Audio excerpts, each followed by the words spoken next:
Hi friends, అందరికీ నమస్కారం. అంజలి కథలకి స్వాగతం. ఈరోజు చందమామ కథ పేరు మనోహరుడి మొక్కుబడి. ఈ కథను రచించిన వారు ఎన్ శివనాగేశ్వరరావు గారు. శివపురము అనే గ్రామంలో మనోహరుడు అనే యువకుడుండేవాడు. వాడి చిన్నతనంలోనే ఒక పడవ ప్రమాదంలో తల్లి తండ్రి మరణించారు. వాడి నాయనమ్మ వాడిని చేరదీసి పెంచి పెద్ద చేసింది. అయితే వాడికి చదువు అబ్బలేదు, కాయ కష్టం అలవడలేదు. నాయనమ్మ పెట్టింది తిని వసారాలో ఒక మూలగా మంచం మీద పడుకొని నిద్రపోయేవాడు. మరి కాస్త వయసు పెరిగితే గ్రామంలో ఎవరో ఒకరి దగ్గర పనికి కుదురుతాడని అవ్వ అనుకునేది. కానీ వాడికి 18 ఏళ్లు నిండినా సోమరితనం మాత్రం వదల్లేదు. క్రమంగా నాయనమ్మకు కంటి చూపు తగ్గి మునుపటిలా రాట్నం వడకలేకపోవటం చేత తిండికి కష్టమైంది. ఇది చూసిన గ్రామస్తులు మనోహరుణ్ణి గట్టిగా చివాట్లు పెట్టి ఎవరి దగ్గరనైనా పనిలో చేరమన్నారు. అయితే వాడికి ఏం పని చేయాలో తోచలేదు. కట్టెలు కొట్టడము, పొలం దున్నటము, తోట పని ఇటువంటివి తలుచుకుంటేనే వాడికి గుండెలో దడ పుట్టింది. కష్టపడకుండా డబ్బు సంపాదించే మార్గాల గురించి మనోహరుడు ఆలోచించసాగాడు. చివరికి వాడికి దొంగతనం ఒక్కటే అందుకు తగిన మార్గమని తోచింది. వాడు దొంగతనానికి తగిన పథకం వేయసాగాడు. కానీ పట్టుబడితే ఒళ్ళు చితగ్గొడతారని భయపడ్డాడు. ఆలోచించగా వాడికి గ్రామదేవత శాంభవి జ్ఞాపకానికి వచ్చింది. ఒక అర్ధరాత్రి వేళ వాడు నక్కుతూ గుడి చేరాడు. చుట్టుపక్కల ఎవరూ లేరని తెలుసుకుని వాడు అమ్మవారి విగ్రహాన్ని సమీపించి ముక్కు పడక తీయబోతే వాడి చేతులు వణికాయి. వాడు అమ్మవారికి భక్తితో మొక్కి, అమ్మా, నాయనమ్మ కోసము మరొక మార్గం లేక ఈ దొంగతనం చేస్తున్నాను. నేనెవరికీ పట్టుబడకుండా కరుణించు. ఈ ముక్కుపడక ఖరీదులో సగం నీ హుండీలో వేస్తాను అన్నాడు. ఇలా చేశాక మనోహరుడికి ఎక్కడి లేని ధైర్యం వచ్చింది. వాడు ముక్కుపుడక తీసుకుని జేబులో వేసుకుని గుడి నుంచి బయటికి వచ్చేశాడు. మర్నాడు అమ్మవారి ముక్కుపుడక ఎవరో దొంగిలించారని గ్రామస్తులకు తెలిసిపోయింది. ఇంత అపచారానికి పాల్పడిన వాడెవడో పెద్ద రాటుదెలిన దొంగ అయి ఉంటాడని వాళ్ళు భావించారు. వాణ్ణి పట్టేటందుకు గ్రామ పెద్దలు అక్కడ ఇక్కడ ఆరాలు తీయసాగారు.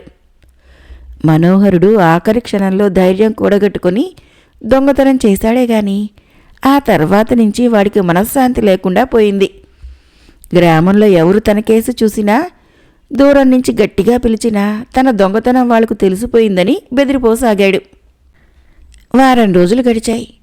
ఎవరూ తనను అనుమానిస్తున్న సూచనలు కనపడలేదు. అప్పుడు వాడు ధైర్యం తెచ్చుకొని ముక్కుపుడక ఎలా అమ్మటమా అని ఆలోచించడం ప్రారంభించాడు.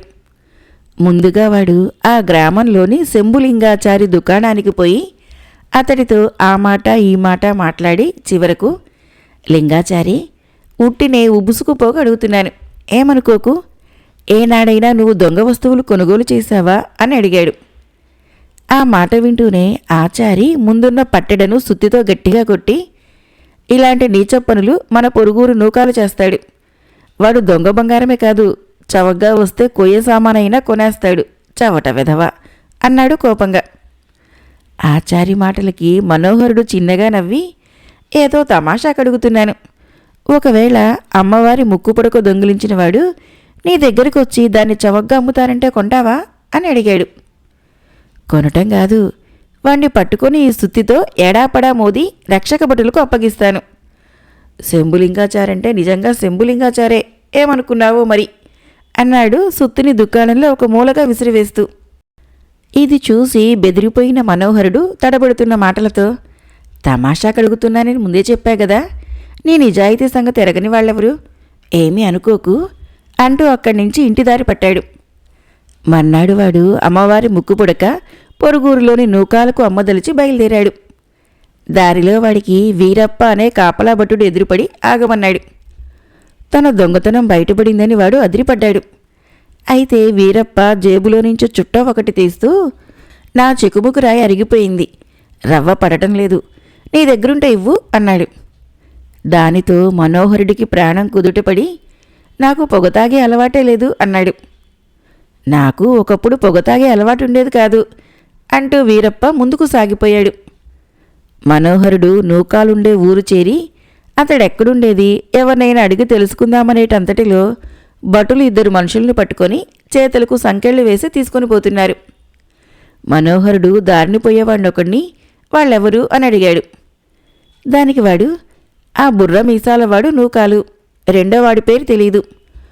దొంగ సొమ్ము కొన్నందుకు నూకాలుని, దాన్ని అమ్మినందుకు రెండోవాడిని భటులు ఖైదు చేయబోతున్నారు అని చెప్పాడు.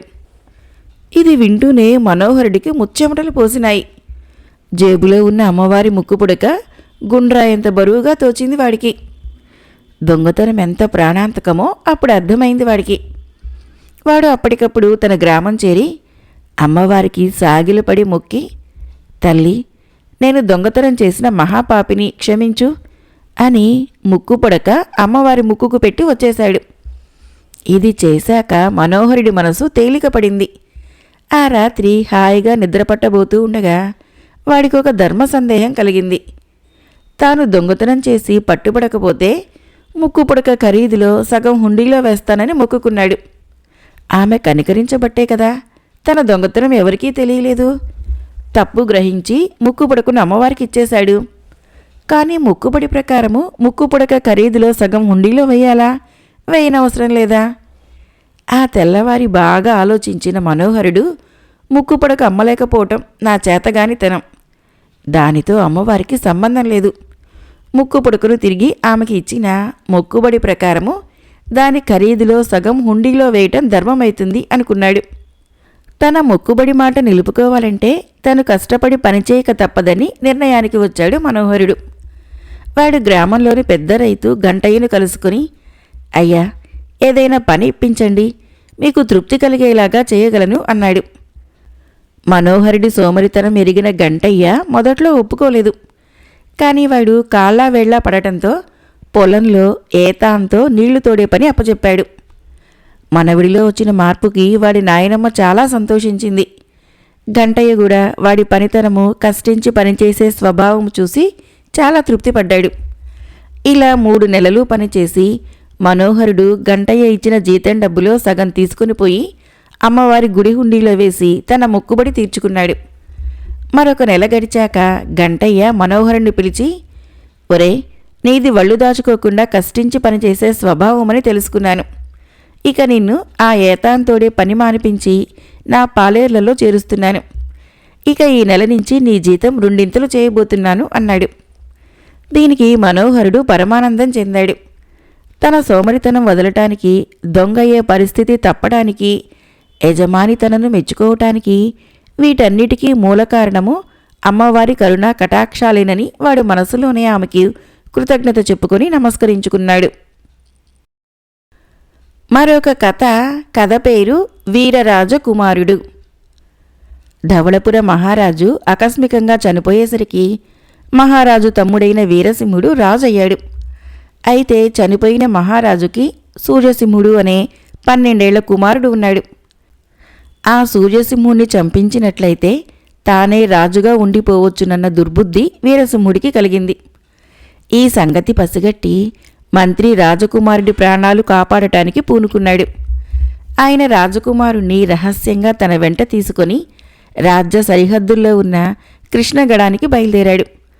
ఆ దేశానికి అతని పినతల్లే రాణి. వారు అంజనపురం అనే గ్రామాన్ని చేరేసరికి సాయంకాలమైంది. ఆ గ్రామంలోని ధనికుడైన ఒక రైతు మంత్రికి రాజకుమారుడికి ఆతిథ్యం ఇచ్చాడు. రాజకుమారుణ్ణి రైతు ఇంట ప్రతి ఒక్కరూ వింతగా చూశారు. దానికి కారణమేమిటో మంత్రికి మొదట అర్థం కాలేదు. రైతు కొడుకు 3 మూర్తుల రాజకుమారుని పోలి ఉంటాడు. ఆ కుర్రవాడి పేరు బలరాముడు. బలరాముణ్ణి చూడగానే మంత్రి కూడా అమితంగా ఆశ్చర్యపడ్డాడు. ముఖంలోనూ, ఆకారంలోనూ, ఎత్తులోనూ, చివరకు నడకలో సైతము రాజకుమారుడికి బలరాముడికి ఎంతో పోలిక ఉన్నది. ఇద్దరూ కవల పిల్లలాగున్నారు. బలరాముణ్ణి తన వెంట ఉంచుకుంటే ఉపయోగం ఉండవచ్చుననిపించి మంత్రి రైతుతో, నీ కొడుకుని రాజకుమారుడు చెలికాడుగా పంపించినట్లయితే వాడికి ముందు ముందు ఎంతో మేలు కలగవచ్చు. నేను నీకు పుష్కలంగా ధనం కూడా ఇస్తాను అన్నాడు. రైతు అందుకు సంతోషంగా ఒప్పుకున్నాడు. మంత్రి రాజకుమారుడితో పాటు రైతు కుమారుడిని కూడా వెంటబెట్టుకుని 4 రోజులు ప్రయాణం చేసి కృష్ణగడం చేరాడు. ఈ ప్రయాణంలో రాజకుమారుడికి రైతు కొడుకైన బలరాముడికి గాఢమైన మైత్రి ఏర్పడింది. కృష్ణగడం మహారాణి అతిథులకు చక్కని ఏర్పాట్లు చేసింది. రోజులు గడుస్తున్న కొద్దీ రాజకుమారుడికి రైతు కుమారుడికి మధ్య మైత్రి కూడా అభివృద్ధి అయింది. ఇలా కొంతకాలం గడిచాక వీరసింహుడికి రాజకుమారుడు కృష్ణగడంలో ఉన్న వార్త తెలిసి పెద్ద సైన్యంతో వచ్చి కృష్ణగడాన్ని ముట్టడించాడు. తన మూలంగా తన పినతల్లికి ప్రమాదం రావటము ఎంతమాత్రమూ ఇష్టం లేక ధవళపుర మంత్రి తెల్ల జెండా ఎత్తి వీరసింహుడితో సంధి చేసుకోవడానికి బయలుదేరాడు. రాజకుమారుణ్ణి తన వశం చేసినట్లయితే వీరసింహుడు ముట్టడి ఎత్తి తిరిగిపోతానన్నాడు. మంత్రికి పచ్చి వెలక్కాయ గొంతులో పడ్డట్టయింది. తాను రాజకుమారుణ్ణి కాపాడటానికి చేసిన ప్రయత్నం అంతా వృధా అయిపోయింది. అయితే రాజకుమారుణ్ణి కాపాడటానికి ఇంకా ఒక మార్గం మిగిలి ఉన్నది. అదేమిటంటే రైతు కుమారుడైన బలరాముణ్ణి రాజకుమారుడు అని చెప్పి వీరసింహుడికి అప్పగించటం. మంత్రి బలరాముణ్ణి ఏకాంతంగా పిలిచి, నాయనా, రాజకుమారుణ్ణి తనకు వశపరచమని శత్రురాజు కోరుతున్నాడు. అతను రాజకుమారుడి ప్రాణం తీసే అవకాశం కూడా ఉన్నది. రాజకుమారుడివి నువ్వేనని నిన్ను పంపగలను. శత్రురాజు తెలుసుకోలేడు. కానీ అలా చేస్తే నీ ప్రాణానికి ప్రమాదం కలగవచ్చు. ఏం చేయటానికి నాకు పాలు పోకుండా ఉన్నది అన్నాడు. ఈ మాటలు వినగానే బలరాముడు, బాబుగారు, నా ప్రాణం పోయినందువలన కలిగే నష్టం లేదు. కానీ రాజకుమారుడు 4 కాలాల పాటు బతికి ఉంటే రాజ్యం తిరిగి సంపాదించుకోగలుగుతాడు. రాజవంశం నిలుస్తుంది. శత్రురాజు దగ్గరికి నన్ను పంపండి. ఈ సంగతి రాజకుమారుడికి మాత్రం తెలియపరచనివ్వకండి అన్నాడు. మంత్రి ఈ మాటకు ఎంతో సంతోషించి బలరాముడికి రాజలాంఛనాలన్నీ తగిలించి భటుల వెంట కృష్ణగడం కోట వెలుపల సైన్యంతో విడిచి ఉన్న వీరసింహుడి డేరాకు పంపించాడు. బలరాముడు బయలుదేరిన కొద్దిసేపటికి రాజకుమారుడు అతని కోసం వెతకసాగాడు. అతన్ని భటులు కోట దాటించి తీసుకుపోయారని తెలిసింది. కోట బయట తన పినతండ్రి ముట్టడి వేసి ఉన్నాడని, అతను తన ప్రాణం తీయటానికి తహతహలాడుతున్నాడని, బలరాముణ్ణి చూసి ఎవరైనా తానే అని భ్రమపడవచ్చునని అతనికి తెలుసును. అతను ఒక భటుడి చేతిలో ఉన్న కత్తిని లాక్కొని అతి వేగంగా కోట బయటికి పరిగెత్తాడు. బలరాముడు వీరసింహుడి గుడారం ప్రవేశించగానే వీరసింహుడి భటులు అతన్ని రాజకుమారుడిగా గుర్తించి, చినరాజుగారే అని ఆనందంతో కేకలు పెట్టారు. వీరసింహుడు వారిని బయటికి పంపించేసి బలరాముడితో, ఇంతకాలానికి నాకు దొరికావు. నాకు సింహాసనానికి మధ్య అడ్డంగా ఉన్న నిన్ను ఈ క్షణమే చంపేసి నా దారి నిష్కటంకం చేసుకుంటాను అంటూ కత్తి దూశాడు. బలరాముడు చెల్లించలేదు. నన్ను చంపి నువ్వు బాగుపడవు, ఉన్న సింహాసనాన్ని కూడా పోగొట్టుకుంటావు అన్నాడు ఆ కుర్రవాడు. వీరసింహుడు బలరాముడిపైకి వచ్చాడు. బలరాముడు అతడికి అందకుండా పరిగెత్తసాగాడు. ఇంతలో ఆగు అంటూ గుడారం ద్వారం వద్ద నిలబడి రాజకుమారుడు కేక పెట్టాడు. వీరసింహుడు అటు చూసి నిర్ఘాంతపోయాడు. ఇద్దరు రాజకుమారులు తన గుడారంలోకి ఎలా వచ్చారో అతనికి అర్థం కాలేదు. అమితమైన దిగ్భ్రమలో అతని చేత కత్తి క్రిందకి వాలిపోయింది. మరుక్షణము రాజకుమారుడు వీరసింహుడి మీదకి లంఘించి ఒక్క దెబ్బతో అతని తల నరికేశాడు. వీరసింహుడు చచ్చాడనగానే అతని వెంట వచ్చిన సైనికులందరూ మూగారు. తమ కాబోయే రాజే వీరసింహుని హత్య చేశాడని, వీరసింహుడు తమ రాజకుమారుని హత్య చేయబోవటం చేత అలా జరిగిందని తెలియగానే సైనికులు ఎంతగానో సంతోషించారు. తర్వాత రాజకుమారుడు మంత్రితోనూ బలరాముడితోనూ తన దేశానికి తిరిగిపోయాడు. వెంటనే రాజకుమారుడికి పట్టాభిషేకం జరిగింది. రాజప్రతినిధిగా మంత్రి కొంతకాలం రాజ్యం చేసి రాజకుమారుడు యుక్త వయస్కుడు కాగానే రాజ్యభారం అతనికి అప్పగించాడు. బలరాముడు అనేక మాన్యాలకు అధిపతి అయి రాజకుమారుడికి ముఖ్య అంతరంగికుడిగా ఉంటూ యావజ్జీవము స్నేహం చేశాడు. మరొక కథ పేరు కుముదుడి సలహాలు. ఈ కథను రచించిన వారు జొన్నలగడ్డ రామలక్ష్మి గారు. కుందనపురానికి కుముదుడు కొత్తగా వచ్చాడు. అతడికి పొరుగున ఉండే ప్రదీపుడికి నిదానస్తుడని తెలివైనవాడని పేరు. అతడికి కుముదుడిలాగానే పెద్ద మండువా ఇల్లు, 10 ఎకరాల పొలము, అనుకూలవతి అయిన భార్య, 1 కొడుకు కూతురు, ₹1,00,000 నిల్వ ఉండటమే కాకుండా 2 సమవయస్కులు. వచ్చిన తొలి రోజునే కుముదుడు ప్రదీపుణ్ణి కలుసుకొని, నీ గురించి విని నీ పొరుగుకు వచ్చాను. ఈ ఊళ్ళో స్థిరపడటానికి నాకు నీ సలహాలు కావాలి అన్నాడు. ప్రదీపుడు నవ్వి, నేనెవరికీ సలహాలు ఇవ్వకూడదని ఒట్టు పెట్టుకున్నాను. ఏమీ అనుకోకు, సలహాలు లేకపోయినా మనం స్నేహంగా ఉండవచ్చు అన్నాడు. కుముదుడు కూడా నవ్వి, సలహాలు లేకుండా స్నేహం కుదరదు. నువ్వు నాకు సలహాలు ఇవ్వకపోతే నేను నీకు సలహాలు ఇస్తాను, సరేనా అన్నాడు. నాకు ఎవరి సలహాలు నచ్చవు. ఒకరి సలహాలు నచ్చవు కాబట్టే నేను ఇతరులకి సలహాలు ఇవ్వకూడదని ఒట్టు పెట్టుకున్నాను. నువ్వు నాకు సలహాలు ఇవ్వటం ప్రయోజనం లేని పని. తెలివైనవాడు ప్రయోజనం లేని పనికి పూనుకోడు అంటూ ప్రదీపుడు కుముదుణ్ణి హెచ్చరించాడు. నేను నీకు సలహాలు ఇస్తాను, నీ అభిప్రాయం తప్పని రుజువు చేస్తాను అన్నాడు కుముదుడు సవాలు చేస్తున్నట్లు. అప్పటికి ప్రదీపుడు చిన్నగా నవ్వి ఊరుకున్నాడు. ఆ తర్వాతన ఒకరోజు వాళ్ళిద్దరూ కలుసుకున్నప్పుడు కుముదుడు ప్రదీపుడితో, 1,00,000 రూపాయలు నిల్వ ఉంది కదా, తెలివైన వాడివి, వడ్డీ వ్యాపారం చేసి డబ్బును పెంచుకో అని సలహా ఇచ్చాడు. అప్పు తీసుకున్న వాళ్ళకి ఎన్నో ఇబ్బందులుంటాయి. అందువలన వాళ్ళు అన్న ప్రకారము అప్పులు తీర్చలేరు. వాళ్ళ మీద జాలి పడితే అది అలుసుగా తీసుకొని కొందరు మోసం చేస్తారు. అందుకే వడ్డీ వ్యాపారం చేసి డబ్బు సంపాదించాలంటే జాలి, దయాగుణం ఉండకూడదు. కర్కోటకంగా వ్యవహరించాలి. అది నాకు చేతకాదు కాబట్టి భారీ నష్టం తప్పదు అంటూ ప్రదీపుడు ఆ సలహాని త్రోసిపుచ్చాడు. కొన్నాళ్లు ఊరుకుని కుముదుడు ప్రదీపుడికి ఇంకొక సలహా ఇచ్చాడు. నీ కొడుకు బాగా చదువుకున్నాడు కదా, వాడికి పట్నంలో మంచి ఉద్యోగం వస్తుంది. వాడిని అక్కడికి పంపించు. నీ కూతురు కోసము ఇల్లరికిపుటల్లుని తెచ్చుకో. వాడు వ్యవసాయం చూస్తాడు. వృద్ధాప్యంలో కొడుకు పంచన, కోడలి సంరక్షణలో ఉండాల్సిన అవస్థ తప్పుతుంది. కన్న కూతురు తల్లిదండ్రుల్ని కంటికి రెప్పలా చూసుకుంటుంది. ఈ సలహా కూడా ప్రదీపుడికి నచ్చలేదు. అదేమని అడిగితే, భార్యాభర్తలు అరమరికలు లేకుండా కలిసిమెలిసి జీవిస్తేనే ఆ దాంపత్యం బాగుంటుంది, రాణిస్తుంది. తల్లిదండ్రుల వద్ద ఉన్నంతకాలము ఆడపిల్ల భర్తని పరాయివాడిగా చూస్తుంది తప్ప తనవాడనుకోదు. అమ్మాయి అత్తింట ఉండటమే మంచి సంప్రదాయం. నాకు తెలిసి ఇల్లరికపుటల్లుండి తెచ్చుకున్న వారెవరూ సుఖపడలేదు. ఇక కోడలి సంగతంటావా? పరాయి ఇంటి పిల్ల మనలో కలిసిపోవటానికి వచ్చిందన్న జ్ఞానము మనకుంటే గొడవలనేవి రానే రావు అంటూ వ్యాఖ్యానించాడు. మరికొన్నాళ్లు గడిచాయి. ఆ ప్రాంతాలలో బందిపోట్ల బెడద వచ్చింది.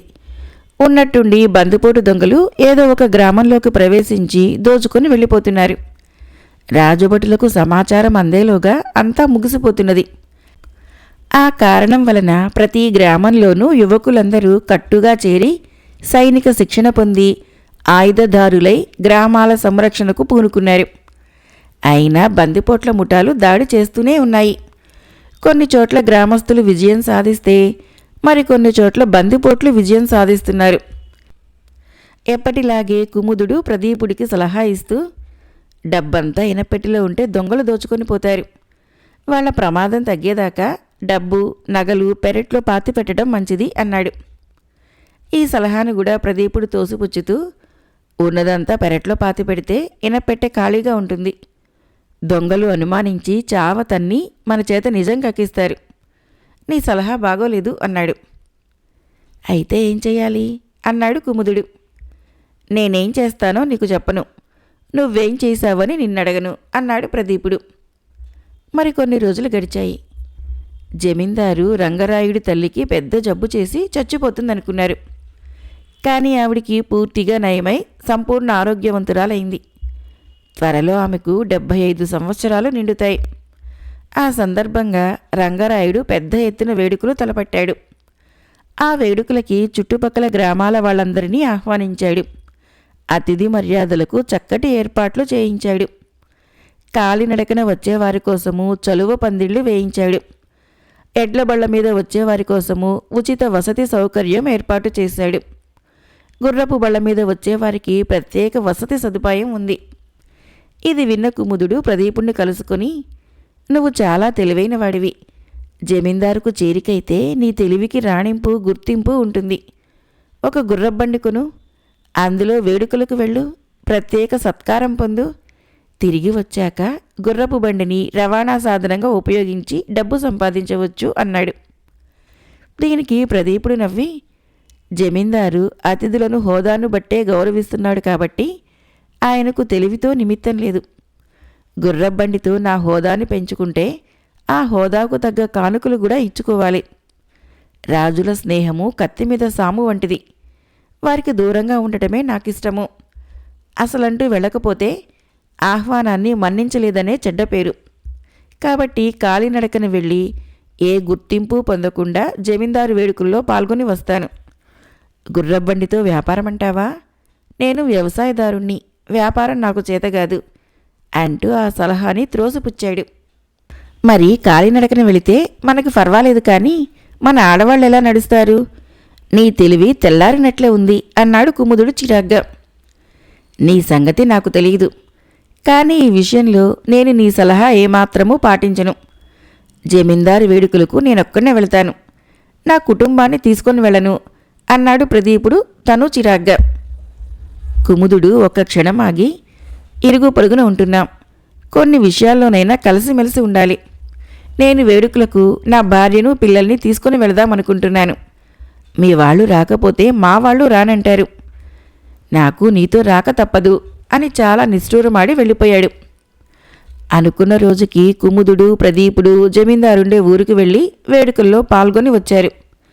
జనం బాగా ఎక్కువగా వెళ్ళటం వలన ఊరంతా తొడతొక్కిడయింది. వచ్చిన ఆడవాళ్ళకి చాలా ఇబ్బంది అయింది. కొందరికి జనంలో తోపిడిలో దెబ్బలు తగిలి, కొందరికి రోగాలొచ్చి పట్నం తరలించాల్సి వస్తే అందుకు అతిథుల గుర్రబళ్ళని ఎడ్లబళ్ళని వాడుకోవటం జరిగింది. అతిథి మర్యాద కంటే అతిథుల వల్ల జమీందారుకు లభించిన కానుకలు ఎక్కువ అనిపించాయి. అక్కడ ఉండటం ఇబ్బంది అనిపించి అనుకున్న దానికంటే కాస్త ముందుగానే కుముదుడు ప్రదీపుడు తిరుగు ప్రయాణం కట్టి అర్ధరాత్రి వేళకి కుందనపురం చేరుకున్నారు. ఆ సమయంలో కుందనపురం గగ్గోలుగా ఉంది. ఊళ్ళోకి బందిపోటు దొంగలు చడీ చప్పుడు లేకుండా ప్రవేశించారట. ఒక ఇంటికి వెళ్ళి ఇనపెట్ట తలుపులు తెరిచి అందులో ఏమీ లేదని ఉక్రోషం వచ్చి ఇంటిల్లి పాదని చావబాదారట. అక్కడి నుంచి కుముదుడి ఇంట్లోకి ప్రవేశించారట. అతడి ఇనపెట్టెలో నుంచి 10,000 రూపాయలు 2 తులాల బంగారము దోచుకొని బయటపడుతూ యువసేన కళ్ళబడ్డారు. వాళ్ళు బందిపోట్లను బంధించి కుముదుడు సొమ్ము అతడి ఇంట్లో అందజేశారు. బందిపోట్లు పడ్డ మొదటి ఇంట్లో వాళ్ల పరిస్థితి చాలా ప్రమాదకరంగా ఉంది. అందరికీ వైద్య చికిత్స జరుగుతున్నది. ఇదంతా విని, నువ్వు చాలా అదృష్టవంతుడివి అన్నాడు ప్రదీపుడు కుముదుడితో. నాది అదృష్టం కాదు, తెలివి అన్నాడు కుముదుడు గొప్పగా. ఏం తెలివో మరి, నీ తెలివంతా ప్రయోజనం లేని పనులకే వృధా అయిపోతున్నది. నాకు సలహాలు ఇవ్వటం మానే వరకు నీ తెలివిని నేను ఒప్పుకోను. నీకు జరిగిన మేలు నీ అదృష్టం మాత్రమే అన్నాడు ప్రదీపుడు. ఇందుకు కుముదుడు చిరునవ్వు నవ్వి, నీకు సలహాలు ఇవ్వటంలోనే నా ప్రయోజనముంది.